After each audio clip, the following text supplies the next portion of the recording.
Hello student, स्वागत है आप सभी का हमारे इस चैनल डीएनएस सेमेस्टर एग्जाम्स में। बच्चों, आज हम लोग बीएससी थर्ड सेमेस्टर बॉटनी के अंदर लेक्चर 2 लेकर आ गए हमारे यूनिट 5th का।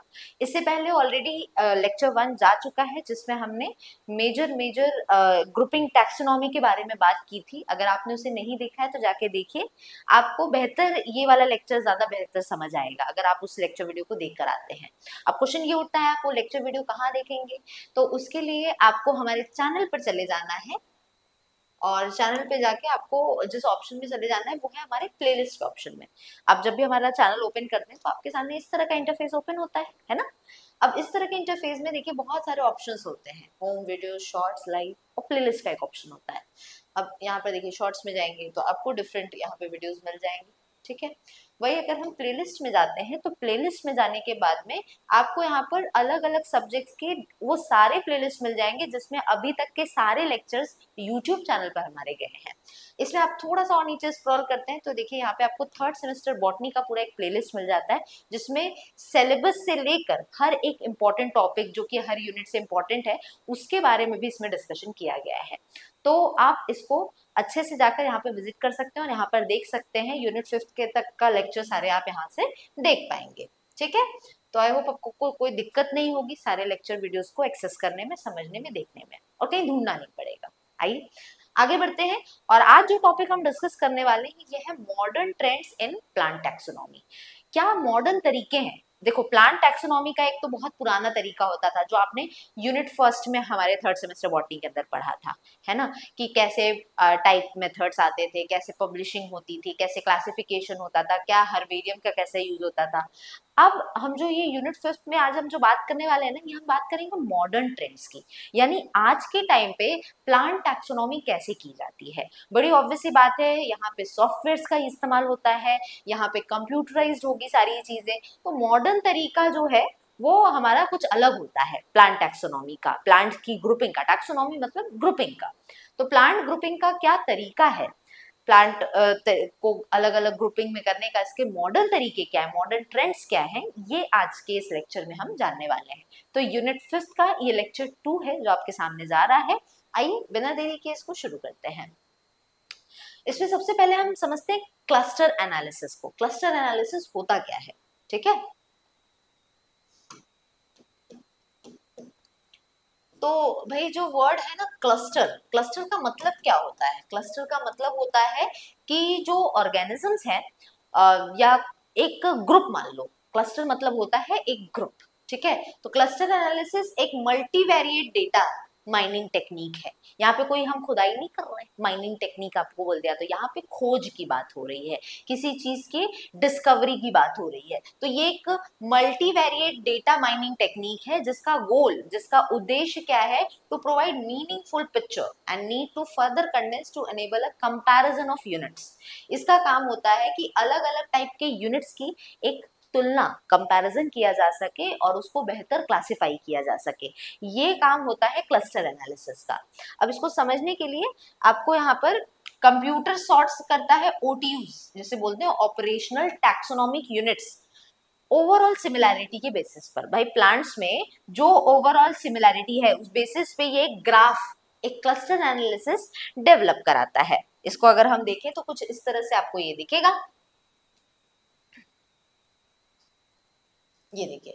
अब इस चार्ट को जरा ध्यान से देखिए। अब यहाँ पर आपको total A B C D 4 word लिख रहे हैं, 4 लेटर्स दिख रहे हैं। ये ए बी सी डी क्या है? माना गया है कि ये, मान लेते हैं कि ये डिफरेंट क्या है, प्लांट ग्रुप्स हैं, ठीक है। ये क्या है? प्लांट ग्रुप्स है। तो इस प्लांट ग्रुप में अगर देखा जाए, ये हो गया प्लांट ग्रुप्स। तो ये एक बी प्लांट है, एक ए प्लांट है, इधर सी प्लांट है और डी प्लांट है। अब यहाँ पर कहा जा रहा है कि भाई ये जो डिफरेंट प्लांट ग्रुप्स हैं इनका ए और बी को अलग रखा गया है और सी और डी को क्यों अलग रखा गया है? इसका साफ मतलब कुछ तो रीजन होगा कि ए और बी अगर एक साथ है, इसका मतलब है कि कुछ इनमें शेयर्ड सिमिलैरिटी होगी, कुछ ना कुछ इनमें मेल जोल खा रहा होगा। उसी तरह सी और डी साथ में रखे, मतलब इनमें भी कुछ शेयर्ड सिमिलैरिटीज होगी। तो यहाँ पर ये एक तरीका है एनालिसिस करने का, आकलन करने का, अलग अलग ऑर्गेनिजम्स, प्लांट्स के बीच में जो सिमिलैरिटी उस बेसिस पे हम ग्रुपिंग करते हैं प्लांट्स की। और उसके लिए ये कंप्यूटर जो है वो इस तरह के कह सकते हैं ग्राफ को, इस तरह के चार्ट को आपके सामने लाता है, जिसमें आप बस उसको इंफॉर्मेशन देते हैं कि हर प्लांट के कैरेक्टरिस्टिक्स क्या है, और वो सिमिलैरिटी और डिफरेंसेस के बेसिस पे इस तरह का चार्ट आपके सामने लाके दे देता है। अब यहाँ पर देखिए तो कंप्यूटर सॉर्ट आउट कर रहा है, देखो ऑपरेशनल टैक्सोनॉमिक यूनिट यानी ओटीयूज को अकॉर्डिंग टू ओवरऑल सिमिलैरिटी, कितनी सिमिलैरिटी है उस बेसिस पे ये काम हो रहा है। और सॉफ्टवेयर जो है यहाँ पर सॉफ्टवेयर्स होते हैं, या भाई हम मॉडर्न ट्रेंड्स की बात कर रहे हैं ना, तो हम कंप्यूटर्स की सॉफ्टवेयर्स की बात करेंगे प्लांट की ग्रुपिंग में या टैक्सोनॉमी में।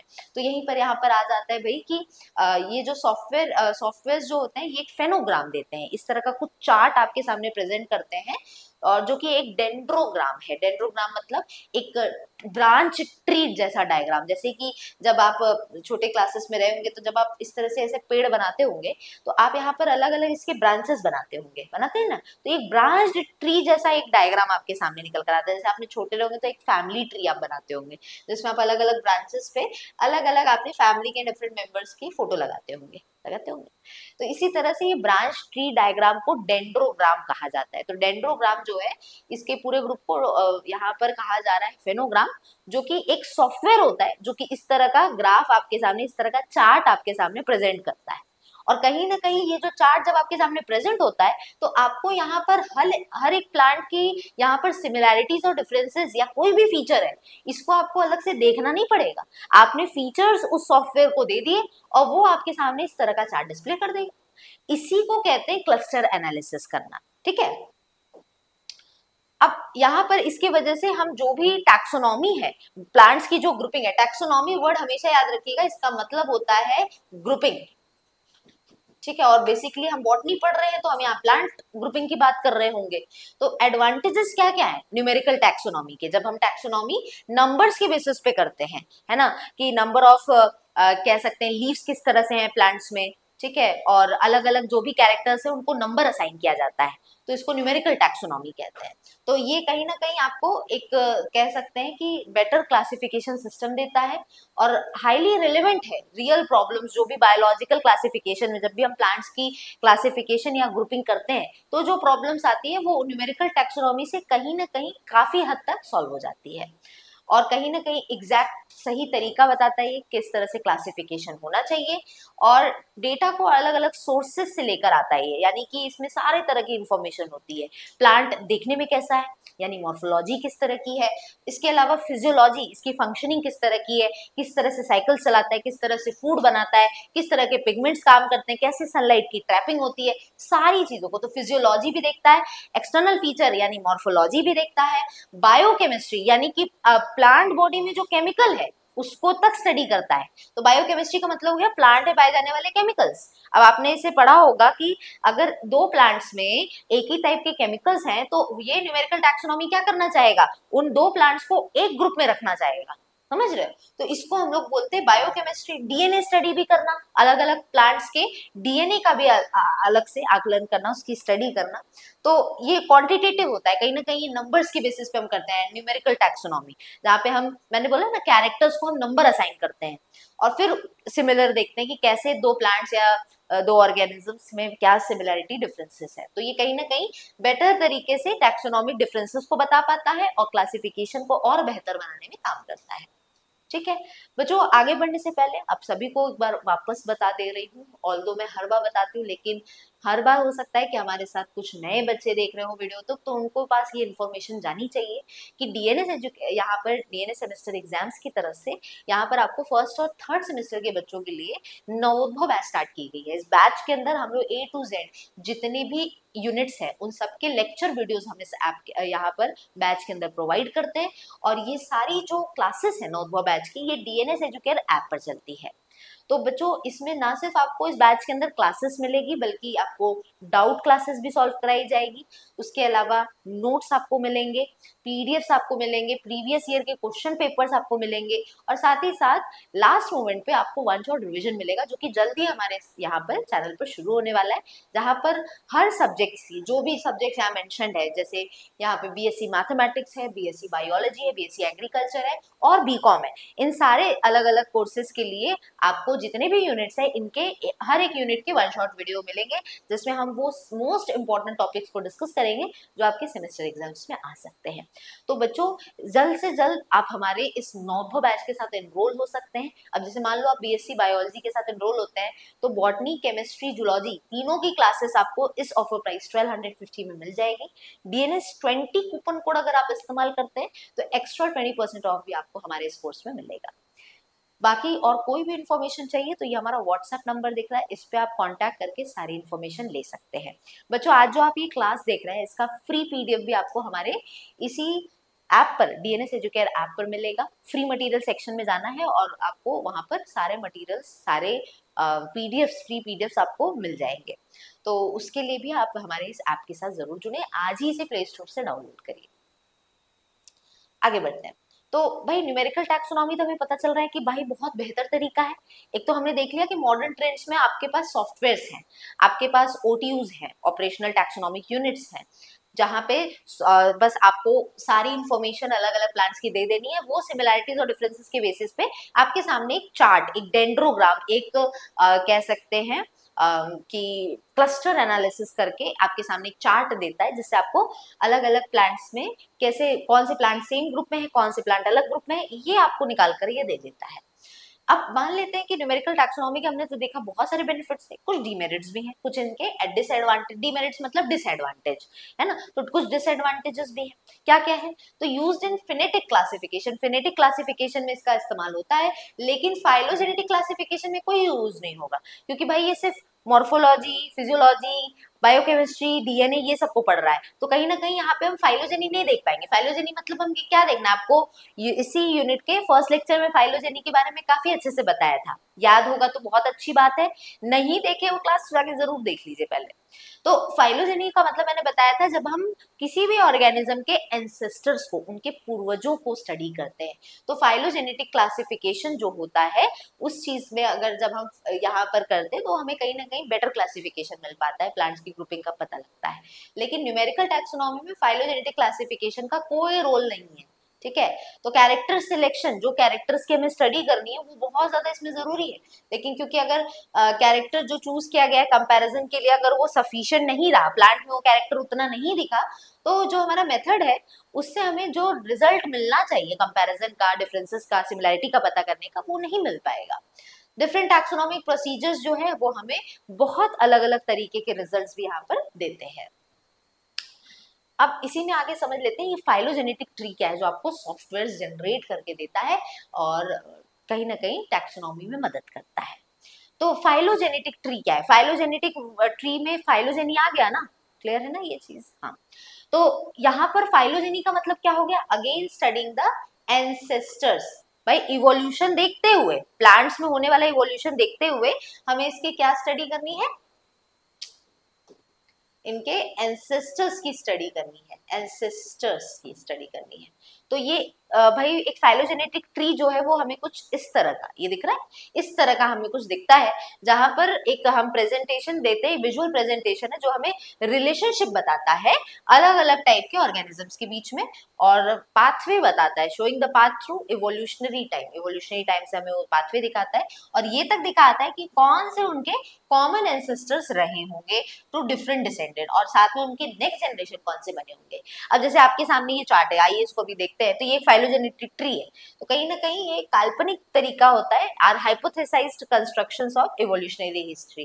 भाई कोई भी प्लांट है उसके क्या पूर्वज रहे होंगे, उनके क्या नेक्स्ट डिसेंडेंट्स रहे होंगे, इन सब का एक विजुअल प्रेजेंटेशन लाके देता है। इस ट्री को बोलते हैं फाइलोजेनेटिक ट्री, ठीक है। आइए जरा इसको देखते हैं। अब यहाँ पर देखिए टैक्सॉन यानी कि ग्रुप होता है, तो आपके सामने इस फाइलोजेनेटिक ट्री में 3 ग्रुप दिख रहे हैं। एक ग्रुप या टैक्सॉन ए है, एक टैक्सॉन बी है और तीसरा टैक्सॉन सी है। ए और बी टैक्सॉन की बात करें तो इनके कॉमन एंसेस्टर ए और बी है, ठीक है। अच्छा, ये वाला जो जगह है ये बताता है कि ये जो जगह है, ये वाली पॉइंट जो है ये बताती है कि ए और बी जो प्लांट ग्रुप्स हैं इनका ये कॉमन एंसेस्टर है। मान लेते हैं, सपोज कर लेते हैं, इसने कहीं सी दिया है, अच्छा दिया हुआ है, तो इसको हम एक्स ले लें। मान लेते हैं कि ये एक पॉइंट x को दर्शा रहा है और ये x पॉइंट बताता है कि a और b प्लांट ग्रुप जो है या टैक्सॉन a और जो b है इनका ये कॉमन एंसेस्टर रहा होगा। कौन? x। तो common ancestor of A and B, A और बी का ये कॉमन एंसेस्टर है, क्योंकि यहाँ पर आपको दिख रहा है कि ये दोनों लाइंस आकर एक पॉइंट पर जुड़ रही है। जिस पॉइंट पर जुड़ रही है वो बताता है कि वहां पर उनके एंसेस्टर्स हैं और कॉमन एंसेस्टर है। यहीं पर अगर प्लांट ग्रुप सी या टैक्सॉन सी की बात करें तो ये अलग ग्रुप में प्रेजेंट है। इसका साफ मतलब है, अब देखो यहाँ पर आके देखते हैं, ये भी लाइन आगे जुड़ रही है, हालांकि अब ये पॉइंट आकर यहाँ कुछ मीट होती हुई दिख रही है, रूट नोड जिसे कह रहे हैं। तो कहीं ना कहीं ये बता रहा है कि यहाँ पर ये जो एंसेस्टर है, मान लेते हैं ये अगर x था तो ये एंसेस्टर y है। तो ये जो y एंसेस्टर है कहीं ना कहीं ये बता रहा है कि इस एंसेस्टर का नेक्स्ट जो डिसेंडेंट है वो ग्रुप प्लांट ग्रुप सी भी है और प्लांट ग्रुप ए और बी भी है। मतलब कि ये जो एंसेस्टर y है ये इन तीनों का एंसेस्टर है, प्लांट ए का भी, प्लांट बी का भी और प्लांट सी का भी। जबकि x वाला जो एंसेस्टर है ये सिर्फ ए और बी का एंसेस्टर है। समझ रहे हैं इस बात को? तो कहीं ना कहीं ये जो फाइलोजेनेटिक ट्री है ये सिर्फ प्लांट्स के बीच की सिमिलैरिटी और डिफरेंस नहीं बताता है। अब जैसे इस पूरे चार्ट में हमें पता चल रहा है ए और बी में सिमिलैरिटी ज्यादा है, ए और सी में डिफरेंसेस ज्यादा है और बी और सी में भी डिफरेंसेस ज्यादा है। हालांकि ए और बी और सी में कुछ तो कुछ सिमिलैरिटीज है क्योंकि इन तीनों के एंसेस्टर वाई हैं। जबकि ए और बी में सिमिलैरिटी ज्यादा है, रीजन ये है क्योंकि दोनों के ज्यादा कॉमन एंसेस्टर एक्स हैं जो कि काफी इसके करीब भी है दोनों प्लैनेट ग्रुप के।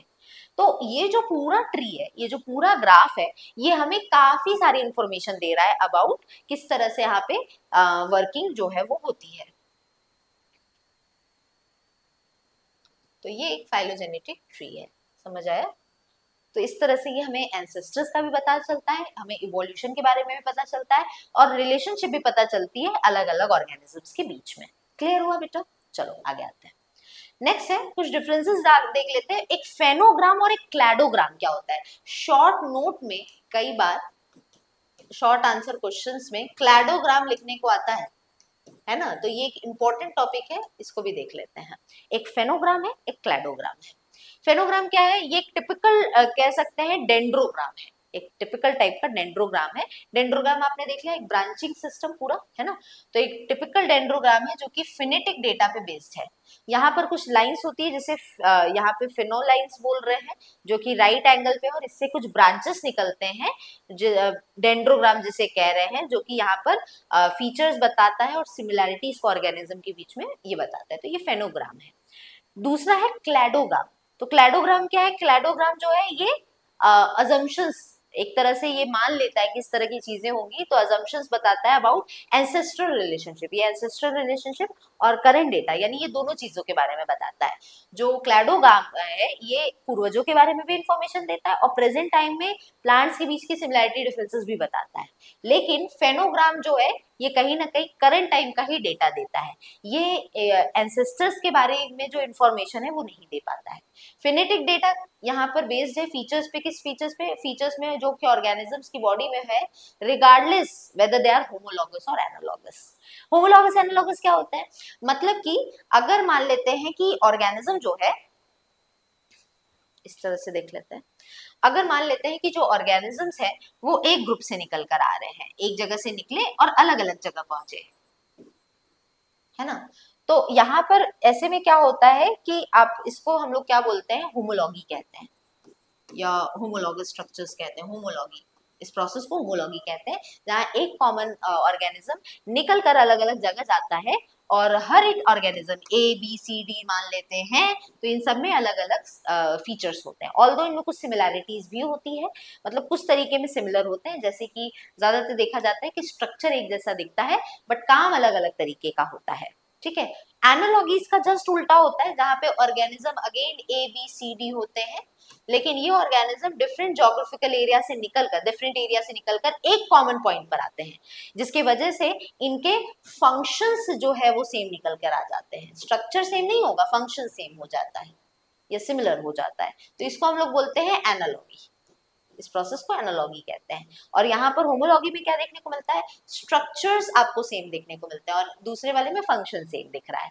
तो एक में दिखने में एक जैसा दिखेगा, यानी कि मान लो विंग्स दिखेंगे, हाथ पांव में डिजिट्स आपको वैसे ही बोन्स वगैरह दिखेंगे, तो वो होमोलॉगी हो जाएगा। लेकिन मान लो स्ट्रक्चर भले अलग दिख रहा है लेकिन काम एक ही तरह का कर रहा है, तो वो एनालॉगी हो जाएगा। तो यहाँ पर यही कह रहा है कि फेनेटिक डेटा ऑर्गेनिजम्स के फीचर्स बताता है और ये नहीं देखता है कि स्ट्रक्चर्स एनालॉगस हैं कि होमोलॉगस हैं, यानी कि स्ट्रक्चर देखने में एक जैसे हैं कि फंक्शन में एक जैसे हैं, वो ये सब नहीं देखता है जो फिनोग्राम होता है जब भी वो प्लांट्स की ग्रुपिंग बताता है उनके बारे में। Organisms that are evolutionary distant, यानी इवोल्यूशन जब होता है और अगर प्लांट्स के बीच में दूरी ज्यादा है तो यहाँ पर कई बार ऐसा होता है कि फेनोग्राम के अंदर ये एक साथ रख दिए जाते हैं, जबकि क्लैडोग्राम में ऐसा नहीं होता है क्योंकि यहाँ पे एंसेस्टर्स को पूरा देखा जाता है कि कौन से प्लांट के एंसेस्टर्स हैं। ठीक है, तो एनालॉगी और होमोलॉगी को इंपॉर्टेंस इसमें दी जाती है क्लैडोग्राम में, जबकि इसमें नहीं दी जाती है, क्योंकि भाई जब हम एंसेस्टर्स देखेंगे ना तो हमें पता चल जाएगा कि जो भी प्लांट है वो किसी एक जगह से निकल कर आ रहा है, मतलब अब एक जगह से निकल कर आएगा तो यहाँ पे कोई तो इसका कॉमन एंसेस्टर बैठा होगा। तो जब हम यहाँ पर क्लैडोग्राम देखेंगे तो हमें पता चल जाएगा कि क्या है, तो उससे हमें होमोलॉगी और एनालॉगी का भी अंदाजा लग जाएगा, है ना। तो ये चीज है, जबकि ये सारी चीजें आपको फेनोग्राम में देखने को नहीं मिलती है। अब एग्जाम्पल ले लेते हैं। एग्जाम्पल में जैसे कह रहा है एक जिम्नोस्पर्म का पेड़ है। जिम्नोस्पर्म ऐसे प्लांट्स थे जिनसे इवॉल्व होकर आगे चल के एंजियोस्पर्म बने, जिनको हम फ्लावरिंग प्लांट्स भी बोलते हैं। अब यहाँ कह रहा है जिम्नोस्पर्म ट्री जो है वो कार्बोनिफेरस पीरियड में आया, जबकि एंजियोस्पर्म ट्री जो है ये 90 मिलियन ईयर्स पहले तक भी यहाँ पे ये इवॉल्व अच्छे से नहीं कर पाया। लेकिन उसी में फेनोग्राम में अगर देखा जाए तो इनको कहीं ना कहीं एक ग्रुप में रखा जाता है। किसको, जिम्नोस्पर्म और एंजियोस्पर्म। क्यों? क्योंकि इनके स्ट्रक्चर एक जैसे हैं, क्योंकि इनमें लीव्स है, रूट है, स्टेम है, इनमें सीड्स है, इस वजह से इनको फेनोग्राम के तरीके से देखा जाए तो ये दोनों प्लांट ग्रुप को एक ही में रख दिया गया है। ठीक है, इसमें ओटीयूज होते हैं, ऑपरेशनल टैक्सोनॉमिक यूनिट्स जिसे आप कहते हैं। और इसको, इस टर्म को, फेनोग्राम को सबसे पहले यहाँ पर एम एडमसन, सोकल और स्नीथ ने मिलकर दिया हुआ था। नेक्स्ट है क्लैडोग्राम। क्लैडोग्राम जो है ये एक ऐसा डेंड्रोग्राम है जो कि यहाँ पर एंसेस्टर्स के बारे में बताता है, यानी पूर्वजों के बारे में इंफॉर्मेशन देता है और करंट डेटा भी देता है। हमने देखा एनालॉगी और होमोलॉगी को भी इसमें इंपॉर्टेंस दी जाती है और यहाँ पे डिस्टेंट ऑर्गेनिजम्स को एक साथ नहीं रखा जाता है, मतलब ये बेहतर तरीका है। और कहीं ना कहीं यहाँ पर इस तरह का एग्जाम्पल नहीं देखने को मिलेगा कि दो ऑर्गेनिज्म जिनके स्ट्रक्चर फंक्शन एक जैसे नहीं है फिर भी एक साथ रख दिए गए, ऐसा आपको क्लैडोग्राम में नहीं दिखेगा। इसमें अगर ओटीयूज होते हैं तो इसमें ओई यूज होते हैं, यानी ऑपरेशनल इवोल्यूशनरी यूनिट्स होते हैं। और इसको सबसे पहले एम एडमसन, सोकल और स्नीथ ने दिया था। दोनों में आप देखेंगे ये दोनों ही टर्म्स सेम साइंटिस्ट ने यहाँ पर दिया है, एक फेनोग्राम दूसरा क्लैडोग्राम। ठीक है, तो क्लैडोग्राम एक वर्ड से निकल कर आया है, क्लैड। क्लैड का मतलब क्या होता है? क्लैड का मतलब होता है ग्रुप ऑफ स्पीशीज जिसके एक कॉमन एंसेस्टर हो। ठीक है, और सारे डिसेंडेंट, सारे नेक्स्ट जनरेशन उसी एक कॉमन एंसेस्टर से निकल कर आए हो।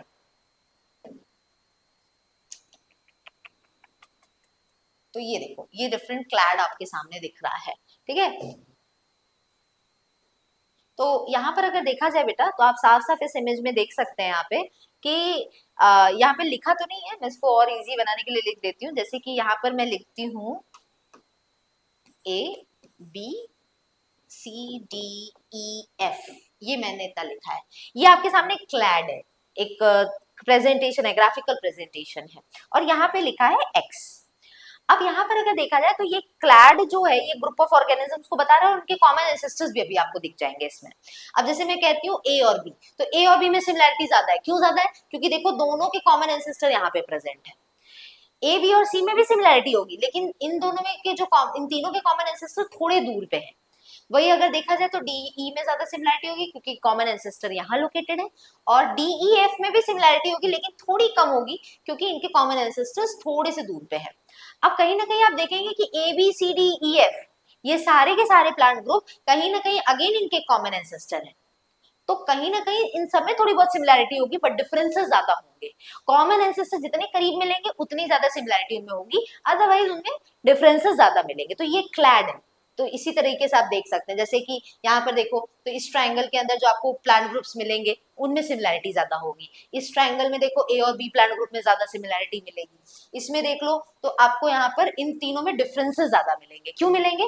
क्योंकि यहाँ पर देखो ये क्लैड दिया हुआ है ये दोनों में, लेकिन यहाँ अगर हम इसको मैं जूम आउट करूँ तो ये देखो लिखा होगा कि ये नॉट क्लैड है, ये क्लैड नहीं है। क्यों नहीं है? क्योंकि देखो ये ब्रांच अलग जा रही थी, मान लेते हैं अगेन इसको लिख लेते हैं ABCDEF, इस तरह से लिख लिया। तो यहाँ पर अब बोल रहा है कि सी डी और ई, क्योंकि ये जो जहां शेड किया है ना हम उस प्लांट ग्रुप को ले रहे हैं, तो सी डी ई में सिमिलैरिटी होगी, होगी बिल्कुल होगी, क्योंकि कहीं ना कहीं कॉमन एंसेस्टर है, लेकिन ज्यादा नहीं होगी। ये क्लैड नहीं कहलाए क्योंकि इनके कॉमन एंसेस्टर्स थोड़े दूर पे हैं, और इनके सी के कॉमन एंसेस्टर यहाँ मिल रहा है, डी ई के कॉमन एंसेस्टर यहाँ पे। तो सी डी ई जो है ये क्लैड नहीं हुए, नॉन क्लैड के अंदर आ गए ये, है ना। तो इस तरह से होता है बेटा। तो क्लैड जो है ये ग्रुप ऑफ स्पीशीज है जिसके कॉमन एक एंसेस्टर होते हैं और सारे डिसेंडेंट उसमें से निकल कर आते हैं। क्लियर हुआ बेटा? अब आते हैं हमारे आखिरी टॉपिक पे जो कि है एपोमॉर्फी और प्लेसियोमॉर्फी। क्या होता है ये? एपोमॉर्फी का मतलब होता है जहां पर हम इवोल्यूशनरी कैरेक्टर्स देखते हैं जो कि यूनिक होता है किसी एक पर्टिकुलर ग्रुप के लिए। क्लैड मतलब समझ गए ना, पर्टिकुलर क्लैड या पर्टिकुलर ग्रुप जिसके कॉमन एंसेस्टर है। तो यहाँ पर हम इवोल्यूशनरी कैरेक्टर्स देखते हैं जो कि किसी क्लैड या कॉमन एंसेस्टर विथ डिसेंडेंट वाले के होते हैं, और यहाँ पर ये एक सिंगल स्पीशीज के बारे में कैरेक्टर्स बताता है। जो एपोमॉर्फी है, मॉर्फी वर्ड मतलब मॉर्फोलॉजी, मॉर्फोलॉजी यानी बाहरी ढांचा, तो ये किसी एक फिजिकल कैरेक्टर के बारे में प्लांट बॉडी के या एनिमल बॉडी के बताएगा, लेकिन वो जो सिंगल स्पीशीज है वो यहाँ पर कह सकते हैं कि ये जो कैरेक्टर बताएगा एपोमॉर्फी, ये सिर्फ एक इंडिविजुअल स्पीशीज के बारे में बताएगा। जैसे एग्जांपल से समझो इसको, लिखा है presence of feathers in apps. जब हम पंखों की बात करते हैं तो पंख जो होते हैं वो हम सब जानते हैं बर्ड्स पे आता है। तो जब हम पंख की बात करते हैं हमारे सबसे पहले दिमाग में जो टर्म, जो ऑर्गेनिज्म, जो एनिमल दिमाग में आएगा वो होगा बर्ड्स, चिड़िया। चोंच की बात होगी तो बर्ड ही आएगा। अब बोलते हैं कि पैर ही नहीं है, लिम्बलेस है, पैर नहीं है, तो हम उसमें रेप्टाइल्स भी लिख सकते हैं, रेंगने वाले जो ऑर्गेनिज्म होते हैं। ठीक है, तो ये सारी चीजें। फिशेस के पास भी तो कौन से पैर होते हैं, तो फिशेस के पास भी ऐसा ही हो गया। तो ये चीज है। तो जब हम किसी एक फीचर, ऐसे फीचर की बात करते हैं जो बड़ा स्पेसिफिक है उस ग्रुप के बारे में, तो वो एपोमॉर्फी कहलाता है। तो ये एक ऐसा तरीका है जहां पे हम पर्टिकुलर क्लैड के बारे में बात करते हैं जिसके कैरेक्टर्स बहुत स्पेसिफिक हैं उसके बारे में। जैसे यहाँ पे फेदर्स की बात की तो एव्स में है, लेकिन अभी मैं बोलती हूँ कि अब जैसे एब्सेंस ऑफ लेग्स है स्नेक्स में, तो हम सब जानते हैं स्नेक्स ऐसे ग्रुप है जिनके पास पैर नहीं है, तो ये एक एपोमॉर्फी हुआ। नेक्स्ट है प्लेसियोमॉर्फी। प्लेसियोमॉर्फी क्या है?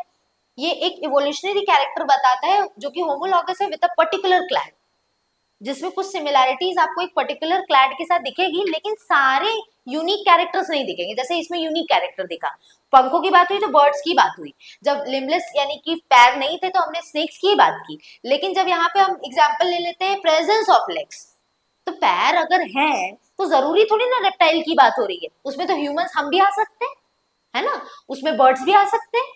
तो ये चीज है। तो बच्चों presence of legs in reptiles, तो ये कहीं ना कहीं एक इवोल्यूशनरी कैरेक्टर यहाँ पर हम बात कर रहे हैं, लेकिन यहाँ पर ये पर्टिकुलर ग्रुप के बारे में बात कर रहे हैं जो कि इसके बारे में बहुत स्पेसिफिक नहीं है।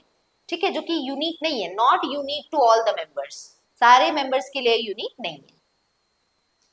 तो बच्चों ये चीजें थी। अब जैसे यहाँ पर देखो साफ साफ क्या लिखा है, एब्सेंस और presence of legs in reptiles. तो क्या यहाँ पर रेप्टाइल्स के पास पैर होते हैं, लेकिन क्या सारे रेप्टाइल्स के पास पैर होते हैं? नहीं। अभी मैं यहाँ पे क्रोकोडाइल्स की बात करती हूँ तो उनके पास लेग्स होते हैं, है ना। मैं टॉर्टोइस की बात करती हूँ तो उनके पास लेग्स होते हैं, लेकिन अगर मैं स्पेसिफिकली बोल दूं absence of leg in snakes, तो अगर एक रेप्टाइल ऐसा जिसके पास पैर नहीं है तो मैं स्नेक की बात कर रही हूँ। तो एपोमॉर्फी ज्यादा स्पेसिफिक कैरेक्टर के बारे में बात करता है, जबकि प्लीसियोमॉर्फी सबसे यूनिक कैरेक्टर के बारे में बात नहीं करता है। तो बच्चों ये समझना था आज आपको कि मॉडर्न तरीके क्या हैं, प्लांट ग्रुपिंग कैसे पता चलता है। ठीक है, तो ये हमने देखा। बच्चों आज की क्लास यहीं पे कंप्लीट होती है, और आप सभी से वापस से रिक्वेस्ट कर रही हूँ कि जल्द से जल्द हमारे नॉर्मल बैच के साथ जरूर जुड़िए बच्चों, आपको काफी बेनिफिट मिलेगा। फर्स्ट और थर्ड सेमेस्टर सारे बच्चों के लिए ये अवेलेबल है। इसमें 1 to 8 सारे जो भी यूनिट्स है हमारे सेमेस्टर के अंदर, उसके सारे टॉपिक्स के लेक्चर वीडियोस आपको हमारे इस नॉर्मल बैच के अंदर मिलेंगे। सारी क्लासेस डीएनएस एजुकेयर ऐप पर चलती है, आज ही इस ऐप को डाउनलोड कर सकते हैं। आज का जो ये क्लास चला है इसका फ्री पीडीएफ भी आपको इसी ऐप पर फ्री मटेरियल सेक्शन के अंदर मिलेगा, तो आज ही इसे जरूर डाउनलोड करिए। इस नॉर्मल बैच के अंदर आपको classes classes, notes, previous year के क्वेश्चन पेपर और वन शॉट रिवीजन भी कराया जाएगा, जो कि बहुत इंपॉर्टेंट रहेगा। तो आप हमारे इस 9वें बैच के साथ जरूर जुड़िए बच्चों। और बॉटनी, जूलॉजी, केमिस्ट्री तीनों की क्लासेस की अगर बात करें तो ये सिर्फ और सिर्फ 1250 के अंदर मिल जाएगा, है ना। ये सारे कोर्सेज पे अप्लाई होता है, स्पेसिफिक सब्जेक्ट्स के लिए अलग अलग प्राइस नहीं है। और आज ही इसके साथ एनरोल हो सकते हैं। DNS20 कूपन कोड इस्तेमाल करेंगे तो एक्स्ट्रा 20% ऑफ आपको इसमें ऑफर प्राइस पे मिल जाएगा। ये हमारा व्हाट्सएप नंबर है, इस पे कांटेक्ट करके सारी इन्फॉर्मेशन ले सकते हैं। आज के इस क्लास में इतना ही बच्चों, मिलेंगे नेक्स्ट क्लास में नेक्स्ट टॉपिक के साथ। आज इतना ही रहेगा। Thank you.